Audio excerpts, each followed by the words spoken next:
YouTube chat. Thank you so much for sharing your evening with me. I'm J.V. Bryan, President and Chief Investment Officer of J.V. Bryan Financial Group, a registered investment advisory firm established in 1995. Yes, I did. Yes, thank God I'm still standing. And it is the home of AfroEconomics, a strategic financial management program designed for the advancement of Black wealth in America and abroad. Say that 3 times. This is a good day to talk about generational wealth, y'all. Hey, we talk about it, but do we want to be about it? This discussion, and everybody that's in the webinar, please make this a discussion. I am in Virginia, y'all, and there is a huge storm coming through. So far so good, but it is like huge, like all up on the news, like the power could go out anytime. So by the grace of God, look, my grandmother is probably in heaven saying, that girl is crazy. She needs to not be doing that. But I know that it's God's will that I share this information. So we're going to do it as quickly and as safely as possible. So far, so good. But definitely, I hope that none of you out there listening are in that storm. I hope that you are safe inside as well. So we're talking about building generational wealth, the importance of generational wealth. What is generational wealth? That is when you have assets and you're passing them on for generations and generations. You know that it's biblical, and I can't tell you exactly, but in my integrity chapter, principle number 5 of AfroEconomics, I have some strategically placed verses that are, I don't know if they become verses, but scriptures out of the Bible that tell us many of the things that involve money. I had one client, he was like, I don't know where you got all this stuff from, but I didn't know it had all those Bible verses about money. Yes, and I broke them down into sections. And then you have a section on legacy planning. And did you know that it says in the word that, and you know, there's so many books about God that I totally respect, but I've been born and brought up on the Bible, and in it includes scripture that says that we should leave our assets to our children's children. How about that?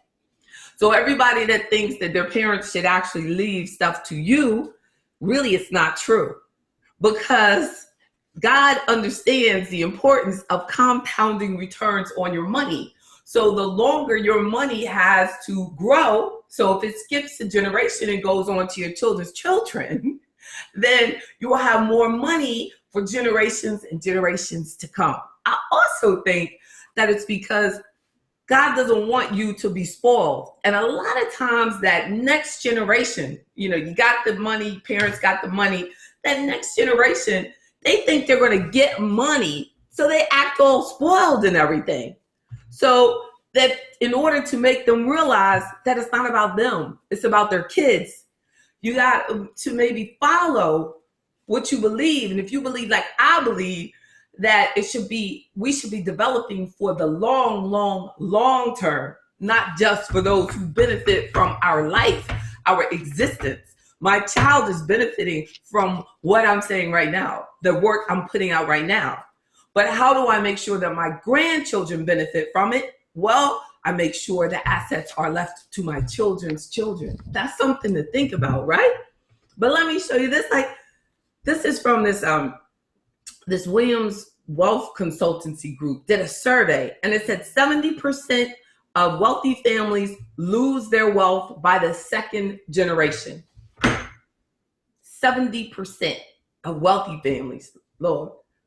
And a stunning 90% by the third. 90% of the money is gone by the time the children's children get to even look at it for wealthy people, for 90% of them, according to survey says. So we have to be conscious of that you have to really make some strategic efforts to make sure that your children are smarter than you and they understand the importance of your money and any inheritance that they get, and your efforts and your name stay good throughout their lifetime in order to benefit their children's children as well. Like, what kind of name do we want to have for our children's children? How do we want them to remember us? How do we want to be passed on? And, for this being a year where I lost my father, last year I lost my uncle. My uncle set me up as he wanted me to take care of how his assets were passed on. And one of the key things about legacy and generational wealth and passing on is that I didn't know anything about it. I didn't know. So if there are people who know, but you don't know, and you don't make sure the person that knows, that needs to know, knows, well, the people who know can jack up what you want. Because you never know what's going to happen to you between when you wrote that will and when you die. So you're sick and you're signing stuff because you're pitiful and you got to depend on people that you don't trust, you don't even know. I mean, this is worst case scenario, but this could happen, and they find your documents, but you haven't told the person you trust about your documents. Gotta think. So that's a key part of generational wealth, is you got to communicate what you want. You got to communicate it. You got to communicate. This is what I have. This is where it is. This is what, this is how I want it to be done. Communicate it. You got to trust the person who you've entrusted your trust with, or you need to change people. But you have to be very careful. Don't think just because you can write a will that's going to happen when you haven't even told the people who are supposed to help you make sure that your wishes are met. Know that they are the people to take care of your wishes. You got it, because then people who are not there to take care of your wishes can mess you up. And that will sabotage your generational wealth. It surely can. So let's talk about, so it's a 70% of generational wealth for wealthy people is gone. 70% is gone by the second generation, 90% by the third. Just let that soak in. What do you have to do? So here's some tips. Generational wealth. Choose a spouse that has compatible financial goals. Yo, I said it. You gonna be in love? Be in love with someone who has compatible financial goals, or you're not going to build wealth. You're not going to have generational wealth. It's not going to happen. They are your next of kin. They're your next of kin. So if you do have particular goals, if you die and this person who is not financially compatible with you at all takes everything that you've built up and totally wastes it, does not address your goals for the next generation at all, because they're your spouse. They supersede the kids. So they're the spouse. So be careful. And I have to start with that one because we don't take that serious enough, especially when we have so many combined families, people who are remarrying and not realizing how much they're changing the wealth structure for their second generation. It can totally put a curveball in there and turn everything away from your kids to, if you're not the one who lives the longest, and it's going to your spouse's kids if you're not careful and you don't do what? Marry the right person. Another generational wealth building tip is to realize that even good debt is not a good idea. Be very careful in establishing and getting debt and thinking that it's okay because that's good debt. No, it's not. No, debt is debt. Debt is debt. And we really need to be careful with those little labels to make us feel better and it makes people make more money off us and things like that. No, debt is just debt. And this debt is something that needs to be paid off. And your debt is something that the next generation will have to pay off. So we're talking about generational wealth, and you're saying, oh, they'll get the house, but the house is not paid for. You got this great big mortgage on it. So, really, what are they inheriting? Stop the madness. Debt is debt. You want them to inherit something with some value, leave them something with some value. Purchase a home that you can afford so that and live below your means so you can make extra payments and pay it off if that's your goal for your next generation. If that's what you're trying to do, then make it at least doable. Don't sit there in your last years of your life struggling and worried about how you're going to pay a mortgage that is totally unnecessary. Debt is debt. Another point of generational wealth is know your relationship with money and improve your relationship with money if it's necessary. The majority of people that inherit money within 30 days purchase a car. Y'all know it's true. Everybody in the webinar, can I get an amen? That is like so true. That's not even just a Black thing. That is statistically, like, Google it. That within the majority of people within a short period of time purchase a car with their inheritance. Seriously. So if you have that type of mentality, if your parents are going to leave you everything, really think about it now.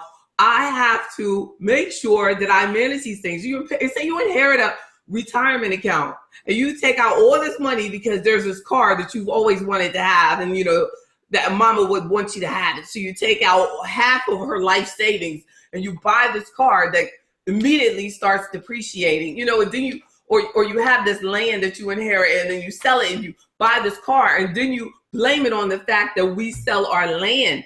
The problem is not that we sell the land that we inherit. Selling the land is fine. What you do with the money that you inherit, a car is not going to be passed on to the next generation unless you're buying a Bentley or something and praying that will increase in value. They might have a recall on that Maserati or Bentley anyway. Also, that's just not a good bet.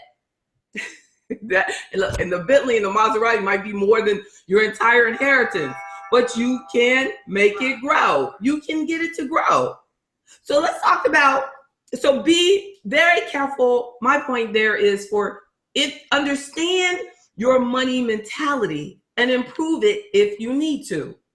Understand what assets will increase wealth and create income for you down the road, and what things you can do with your inheritance that won't do that. And make sure that your heirs understand what wealth really is, that they understand your plan. Don't sit there and hold it to yourself and I can't tell them about it because they're just going to waste my money. Well, if you don't tell them about it, they're still going to waste your money. So at least if you tell them about it, get into their mindset, help them understand what you think they should do with this, how you want to pass on the business, how to make the business be successful, how to pass, even if maybe they don't want the business. So you need to talk about a succession plan of selling the business to someone else and why it's important to allow the business to continue. Don't sit there and just ruin the business if you cannot handle it. You can develop wealth with a business that you like. You might inherit a dry cleaners, but you want to start a car dealership. Well, sell the dry cleaner correctly, make the money, and invest it into what you want to do. But we don't, unfortunately, do that because we don't have a clear understanding of our money mentality ahead of time, and we need to understand that. Take advantage of retirement plans is a big part of generational wealth building. Yep, retirement plans, because they have a beneficiary section and that money can be passed on. So make sure you are conscious of, if you want to pass on wealth, participate completely. Completely participate. Put in the maximum amount you can. That would mean understanding that you cannot live beyond your means because you're going to be too busy paying back debts, and you're not going to be able to participate in that plan and build your assets. And then let's talk about generational wealth building from living below your means and increasing your standard of living slowly, not dramatically, but slowly over time. As your situation changes and the school loans do disappear, but too many people want to have everything at the beginning. But realize that if we do this properly, that your standard of living can gradually increase over time, because it's so much better than having to live way beyond your means, then have to readjust and come back, right? It's better to just gradually realize that you got to do this slowly over time, and that I got to make sure that I just have a method to it to get this nice, reasonable house. Just because they're saying I can be approved for $1 million loan doesn't mean I need to get that. I'll be all right. I'll be all right with the 4-bedroom. I don't really have to get that 10-bedroom house. I'm okay. I'm okay. So just increase your standard of living gradually over time so that you can build wealth for generations and generations. So you're getting that solid foundation for you and your entire family. It says, how can I post a link to this webinar to my Facebook page? You can't. George, the webinar is absolutely private, but you can go to, thank you for asking, George, but put on their AfroEconomics events, and then they can actually register for the event, and then they can participate. I am sharing this on publicly on public view of JB Bryan on the Facebook page, and I generally share it on my AfroEconomics with JB Bryan Facebook page. And but because you're doing a webinar, you can talk to me. So I try to encourage people to actually, log into the webinar. So encourage them as well. But thank you for asking, George. And the generational wealth building tip is also protect your health.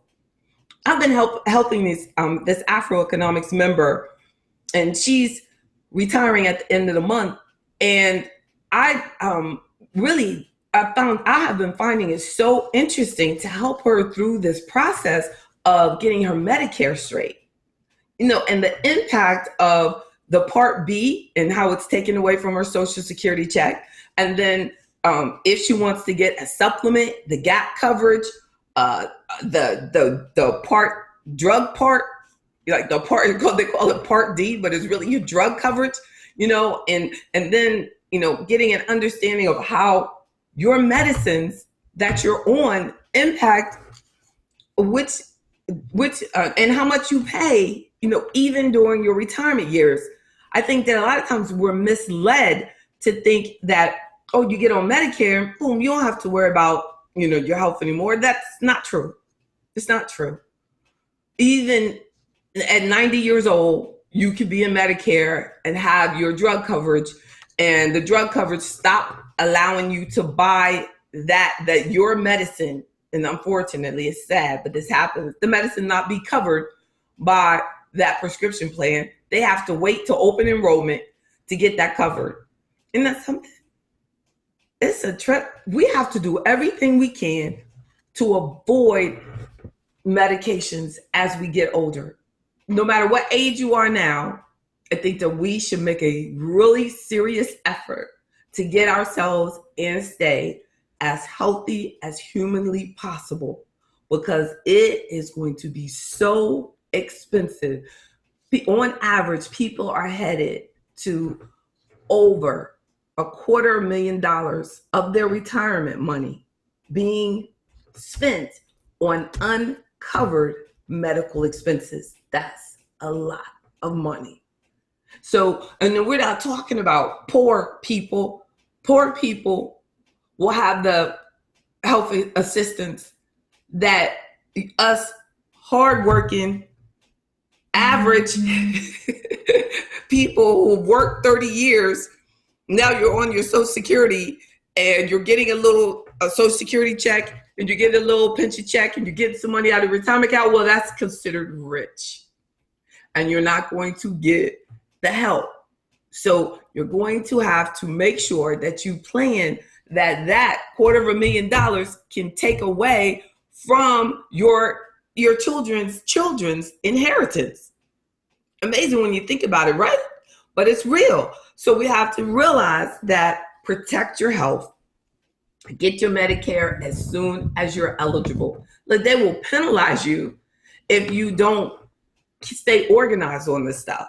It's amazing that we have to help our seniors stay up on so many things. Their medical insurance is so much more complicated than a young person going into the marketplace, to get their health insurance. I'm not sure why nobody in Congress feels that it's necessary to make sure that seniors have a less complicated Medicare system. It's ridiculous. So some additional tips before y'all leave me is to talk as early as possible to your heirs, to your spouse. Talk often about your ideology, Ms. Williams, your way of thinking.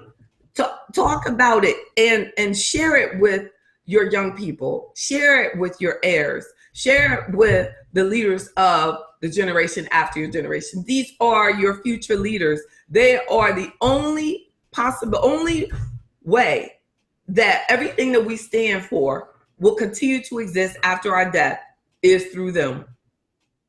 You are everything that I represent. You are my legacy. So I have to communicate with you often.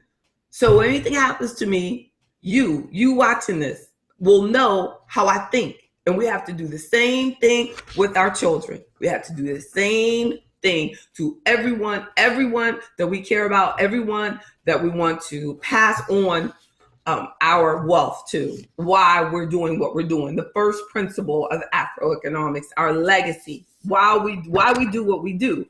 It's hard for us to just live in this world and just go to work every day without the thought of, okay, I'm doing this because. We have to have something bigger than ourselves that gives our life purpose. It has to be.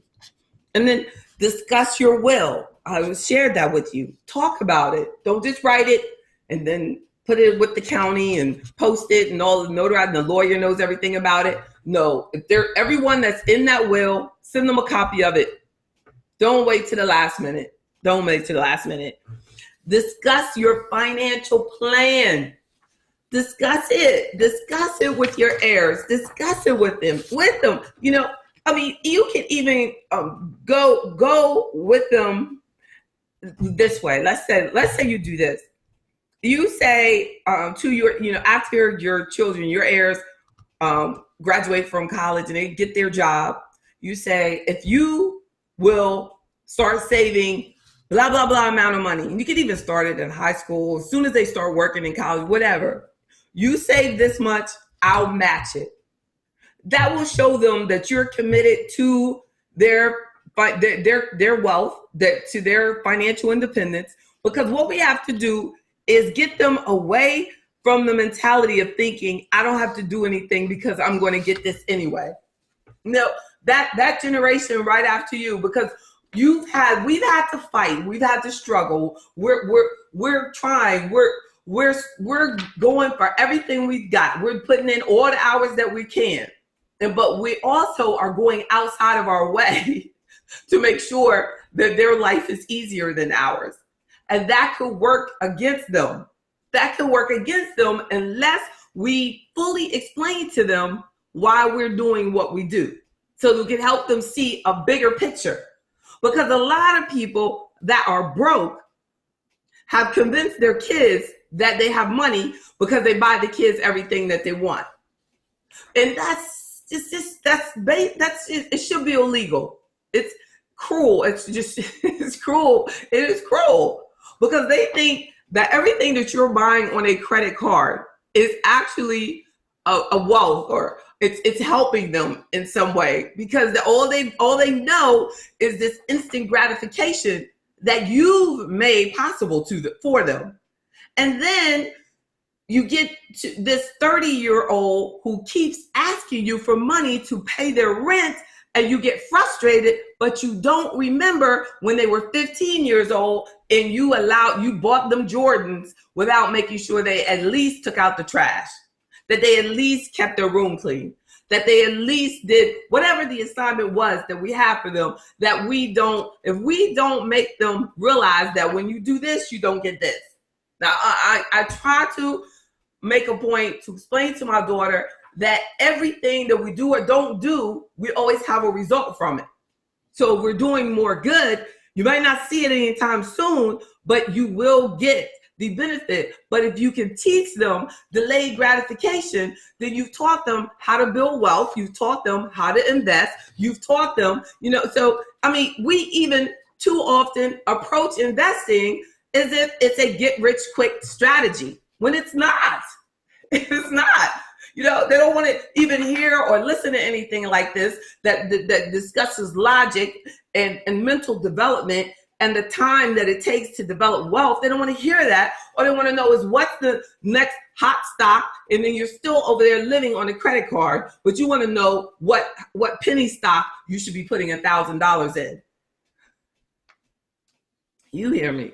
So this, I want us to come up with targets of the amount of money that you want to make sure that you pass on to your heirs, right? Set up a target. That's to come up with a money target of what you want to leave to your loved ones. And that is for AfroEconomics members, it is in your financial plan portal that it says how much you want to leave behind. And you put that amount in, and we have to adjust the savings. You're going to have to save more, right? But if you want to leave behind $1 million, then you're going to have to adjust a lot of things in your financial plan. And then, so adjust your spending. Don't let your spending habits mess you up for your financial independence and retirement goals, but also your spending habits can mess up your generational wealth possibilities.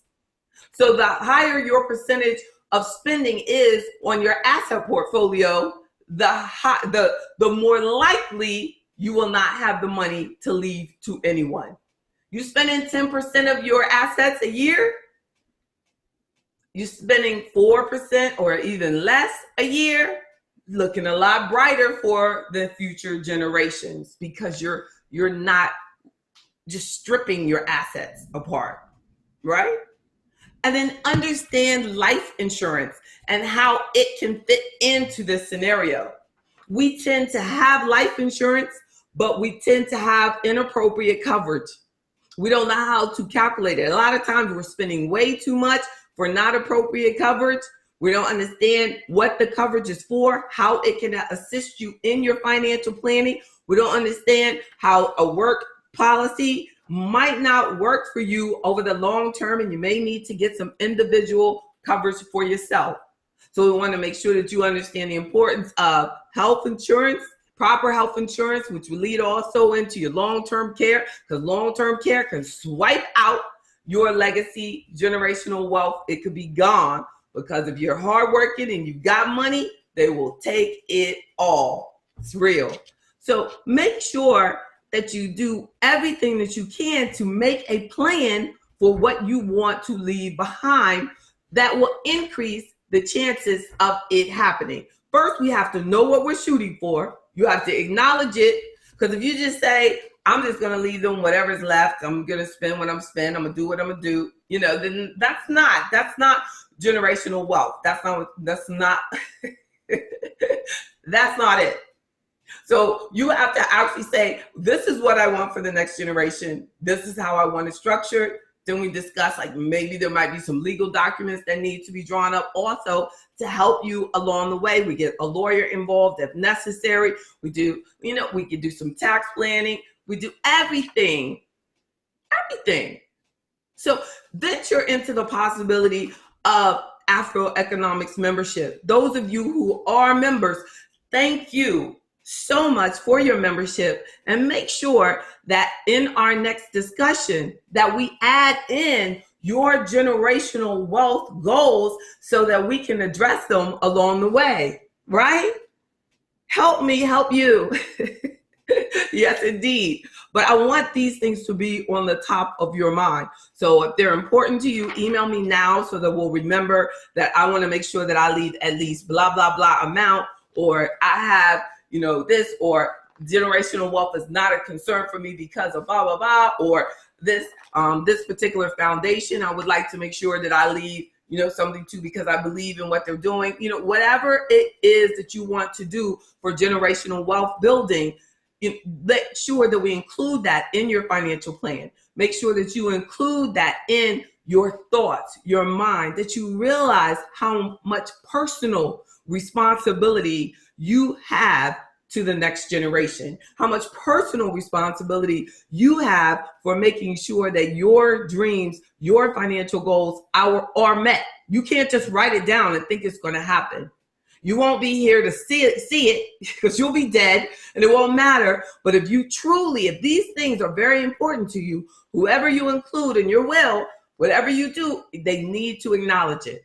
And we probably need to address that also from our investment perspective. And I'm going to start talking more to my clients about that.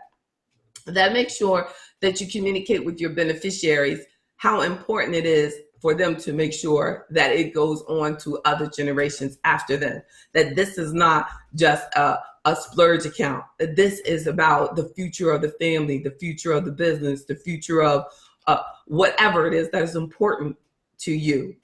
Make it happen by taking steps today. Don't wait till later. Do you have any?